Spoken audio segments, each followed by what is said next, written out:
Naimbangag sa Pilipinas at tuyan dagiti kang runa na damdamag dito'y PTV Cordillera.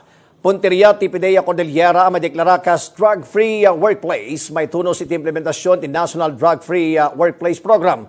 No kasano ti proseso na ito'y report manipot kini Glory Balegan. Sa gudayan ti Comprehensive Dangerous Drugs Act of 2002, ti implementasyon ti National Drug-Free Workplace Program ken Drug-Free Workplace.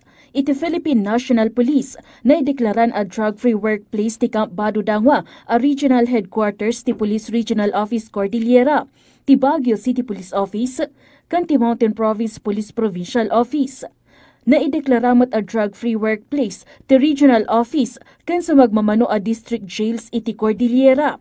Sigon iti Philippine Drug Enforcement Agency, saan lang adag iti opisina ti Uniformed Service ang mayap aplikar ti programa, ngem karaman matlaang dagiti dadumapay nga ahensya ti gobyerno, local government units, kan dagiti private institutions.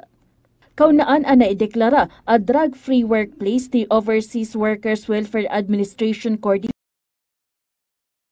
Ay proseso dagiti daduma a police stations, LGUs ken government agencies. This is one of the sustainability phase natin sa mga nauna nating ginawa para i-clear itong mga provinces or local government units against the use of illegal drugs.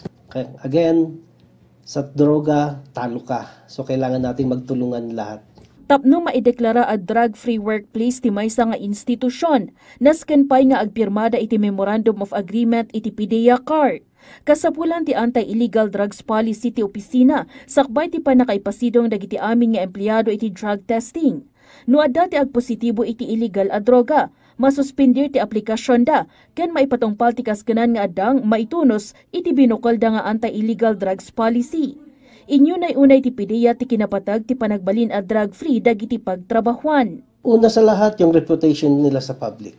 Second, they are assured and they yung feeling of safety na talagang sila walang kinakabahan kasi alam naman natin na kung may mga addict dyan sa isang opisina, halimbawa, baka biglang mag-hysterical yan or maging paranoid, makagawa ng safety ng mga employee at saka itong mga client nila. Glory Balegan para iti Pagilian. Sa Balabangir, tunggal madanon ti Disyembre at adama kumikom dagiti persons deprived of liberty iti Baguio City Jail Mail Dorm. Tapno makaduda iti Paskwa, kidaw da iti suporta ti publiko. Ti kompleto at detalye manipod kini Janice Dennis. Daytoy ita ti pakakumkumikuman ni alias William iti unag ti Baguio City Jail Mail Dorm. Gaputa Disyembre ita, makumikom isuna nga agar aramid kadagiti parol. Ado gamin ti order anaawat na manipod kadagiti nagduduma nga stakeholders. Abala kami sa livelihood, lalo itong parol kasi itong parol namin starting October, nagwagawa na kami ng parol hanggang sa bago magpasko. Kaya itong isang major na pinagkakakitahan, usually yung pinakamagandang term nila, nakakakitahan ng PDL sa ngayon. Dakkel at tulong daytoy para kan kuana, tapno masuportaran na ti pamilya na itibaet nga adda iti birok na, makaadal metlaang isuna no kasano ti ag negosyo. Nakakatulong po sa amin ito. Unang-una, mental growth to, nawariburyong namin. Pangalawa, kumikita kami ng pera. Pangatlo, nakapag-abot kami ng tulong sa aming pamilya. Saan laang nga iti panagaramid iti parol ti pagbiyagan dagiti PDL, ngam nabayagan nga agar-aramid damet laang iti bayong, handicrafts ken dumapay. Amin dagitoy, programa ti BCJMD para iti pagsayaatan ken panagbalbaliw dagiti PDL.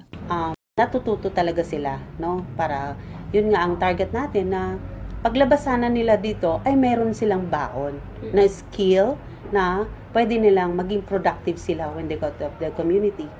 And of course, yung pag nakikipagsalamuha din kasi sila sa mga kapwa nila PD at merong ginagawa hindi busy, hindi sila mag-iisip ng